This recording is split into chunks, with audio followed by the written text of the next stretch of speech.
बिस्मिल्लाहिर्रहमानिर्रहीम। अस्सलाम वालेकुम डियर व्यूअर, कैसे हैं आप? You are watching my official YouTube channel Humayun edutainment TV और मैं हूं आपका खादिम Mohammad Humayun Aziz, advocate high court, CSS PMS और PCS judicial coach in Pakistan. दोस्तों, आज आपकी खिदमत में एक नई किताब का ना सिर्फ रिव्यू बल्कि उसके मुख्तलिफ जो रूल्स हैं वो मैं आपसे शेयर करूँगा और उसके जो कंपैरेटिव स्टडी है वो भी आपके साथ शेयर करूँगा ताकि आपके किसी एग्ज़ाम में, चाहे वो PCS का हो, CSS का हो, PCS जुडिशल का हो या कोई भी ऐसी एस्से राइटिंग हो जिसमें आप ये चीज़ लिख के आएँ और इसके जो आपको मैक्सिमम ग्रेड्स मिल सकें as compare to other students. तो दोस्तों, आज की जो किताब है मैं आपसे जिसके रूल्स शेयर करने जा रहा हूँ वो है 48 rules of power. 48 rules of power by Robert green. Robert Greene एक ऑथर है, इन्होंने एक किताब लिखी है 48 रूल्स ऑफ पावर, यानी कि ताकत हासिल करने के 48 रूल्स।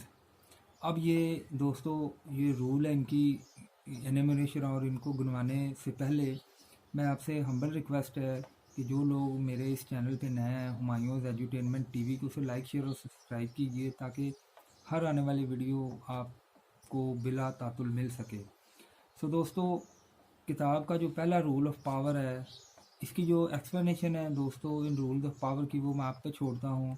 मेरी कोशिश इधर सिर्फ एक ही है कि आपको तवज्जो दिलानी कि दुनिया में देखें किस किस्म की किताबें छप रही हैं और किस किस्म का जो पर्सपेक्टिव है वो लोगों को देने की कोशिश की जा रही है। क्राइटेरिया एक ही है कि जो लोग हैं, यानी कि जिन्हें हम रूल्ड कहते हैं, जिन पे हुक्मरानी की जाती है, उनकी जो हकूक़ हैं, उनकी जो लिबर्टीज़ हैं एक तरफ, और दूसरी तरफ जो पॉलिटिकल रूलर्स हैं या जो आपके इलेक्टेड रिप्रेजेंटेटिव हैं उनकी जो पावर्स हैं, इन दोनों के दोस्तों दरमियान में जो फाइन लाइन है वो ये है कि लोगों की जो वेलफेयर है वो किसी सूरत उसे अंडरमाइन नहीं करना, चाहे हुक्मरानों की पावर में कमी आती है या नहीं आती। लेकिन इस किताब में दोस्तों आप देखेंगे कि ऐसा कोई चक्कर नहीं है। एग्जाम जो ऑथर है वो डंके की चोट पे 48 रूल्स गिनवा रहा और वो ये कहने की कोशिश कर रहा है कि भले ये अनएथिकल है लेकिन जो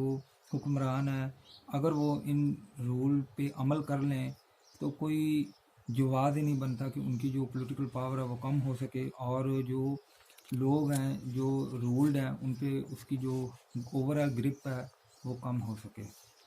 सो आज का जो पहला रूल ऑफ पावर है book by Robert Greene, 48 rules of power by Robert Greene. So दोस्तों, पहला आपसे शेयर किए देता हूँ वो है कि आप जिस किसी भी ऑर्गेनाइजेशन में काम करते हैं आपने कोई ऐसी हरकत नहीं करनी, कोई ऐसी एफिशिएंसी दिखाने की कोशिश नहीं करनी कि आपका जो बॉस है, जो आपका एम्प्लॉयर है, उसे ये लगे कि ये जो मेरा एम्प्लॉई है ये मुझसे ज़्यादा एफिशिएंट है और मुझसे ज़्यादा काबिल है और मुझे ये आउटशाइन करने की कोशिश कर रहा है। अगर आप ऐसा करेंगे तो ना सिर्फ आप अपनी मुलाजमत से हाथ धो बैठेंगे बल्कि आप माशरे में एक ऐसे शख्स का रोल या किरदार अदा कर रहे होंगे जो एक झूठे माशरे में बिला वक्त और बिला ज़रूरत सच बोलने जा रहा है, क्योंकि वो कहते हैं ना कि हमने उनको आईना दिखाया तो वो बुरा मान गया।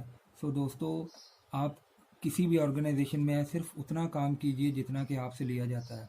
अगर मैं इसे इंग्लिश में कन्वर्ट करने की कोशिश करूं तो ये इस तरह होगा: do not try to overpower और आउटशाइन योर बॉस और master. Do not try to overpower your boss और outshine your master in an organisation.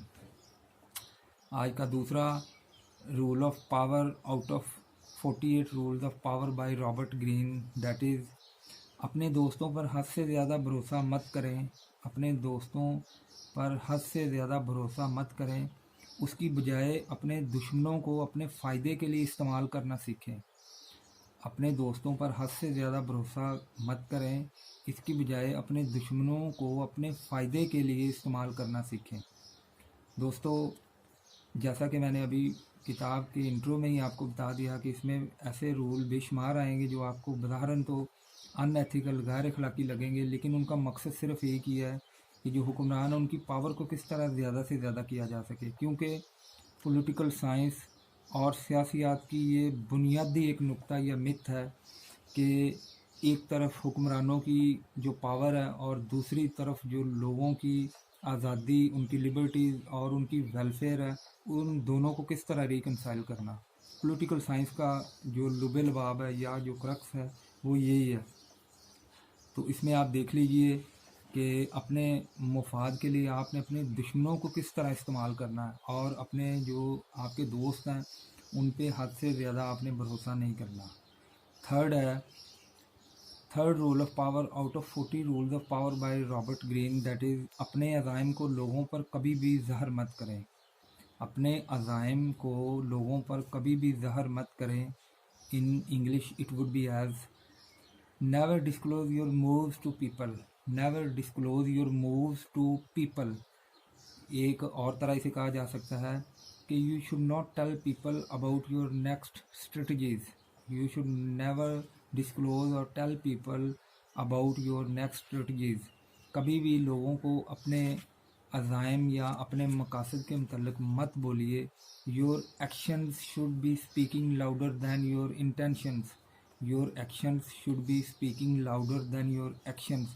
आपके जो काम है या जो आपके अफ़ाल हैं वो आपकी सोच और आपकी जो नीयत है उससे बहुत आगे होने चाहिए, या आपके जो अफ़ाल हैं वो आपकी नीयत को बताएं, ना कि आप इस चक्कर में है कि आप ये सोच रहे हैं, बल्कि आप उन्हें करके दिखाइए। मीनिंग देयर बाई कि you should B thinking less and less and you should be acting more and more। be proactive and think maximum less and less। number 4 rule out of 48 rules of power by Robert Greene, that is हमेशा ज़रूरत से कम बोलें, हमेशा ज़रूरत से कम बोलें और अपने बारे में लोगों को कम से कम बताएं। हमेशा ज़रूरत से कम बोलें और अपने बारे में लोगों को कम से कम बताएं। Always talk less about yourself, always talk less about yourself, let the people decide who you are. क्योंकि वो कहते हैं ना कि जो खामोशी है वो सोना है और जो आपकी तकरीर है या बोलना है वो चांदी है। Silence is golden whereas speech is silver. आप जितना ज़्यादा बोलेंगे, आप जितनी ज़्यादा किसी से गुफ्तगू करेंगे, उतना ही अगले को आपकी शख्सियत और आपके ख़यालात जानने का मौका मिलेगा। लिहाजा ऑथर रॉबर्ट ग्रीन कहता है कि अगर आपने पावर हासिल करनी है, अपने इर्द गिर्द के लोगों से ऊपर जाके उन पे हुक्मरानी करनी है, तो आपको कम बोलना होगा और अपने मुतल्लिक लोगों को कम से कम बताना होगा। You should be talking less about yourself to people और do not unnecessarily talk to people about yourself, your shortcomings etc। आज का दोस्तों 5वां और इस लेक्चर का आखिरी rule out of 40 rule of power by Robert green वो है अपनी शोहरत का हर हाल में दिफा करें। अपनी शोहरत का हर हाल में दिफा करें, चाहे इसके लिए आपको अपनी जान की बाजी क्यों ना लगानी पड़े। अपनी शोहरत का हर हाल में दिफा करें, चाहे इसके लिए आपको अपनी जान की बाजी क्यों ना लगानी पड़े। दोस्तों, जैसा कि आपको पता है कि ये वाला जो रूल है ये नहायत ही अजीबोगरीब और अनएथिकल सा है कि एक तरफ तो आपकी शोहरत है और दूसरी तरफ लोग हैं। तो ऑथर कहता है जी आपने अपनी जो शोहरत है, आपका जो से है माशरे में, आपने उसको किसी तरह अंडरमाइन नहीं होने देना, उस पर कोई गुजंद नहीं आने देनी चाहिए, चाहे आपकी इसमें जान ही क्यों ना चली जाए। दोस्तों, यहाँ मैं आपकी तवज्जो के लिए मैंने आपसे वादा किया था और आपसे कमिट किया था कि मैं मैकावेली की जो किताब है दी प्रिंस, फिर कुरान मजीद है, ठीक है, नबी सल्लल्लाहु अलैहि वसल्लम की मुख्तलिफ अहादीस हैं, और फिर एक बड़ी दुनिया में मशहूर मारूफ जो किताब है वो है अफलातून प्लेटो की दी रिपब्लिक, उसका भी हवाला दूंगा। तो वो इंशाल्लाह ये सारे हवाले नेक्स्ट लेक्चर में आपसे शेयर करूँगा। अभी इस लेक्चर में मैंने सिर्फ आपको थोड़ा सा इंट्रोडक्शन और इसकी जो तशरीह करने की कोशिश की है। बाकी जो मैंने सिर्फ ये 2% की, जो 98% इसकी तशरीह है वो व्यूवर्स पे मैं छोड़ता हूँ, वो सब्जेक्टिव वो आप खुद करें और इंशाल्लाह ये सिलसिला आगे चलता रहेगा। आप सबका बहुत शुक्रिया। मेरा चैनल हुमायूंस एजुटेनमेंट टीवी को लाइक, शेयर और सब्सक्राइब करना मत भूलिएगा। आप सब लोगों का बहुत शुक्रिया। पाकिस्तान जिंदाबाद।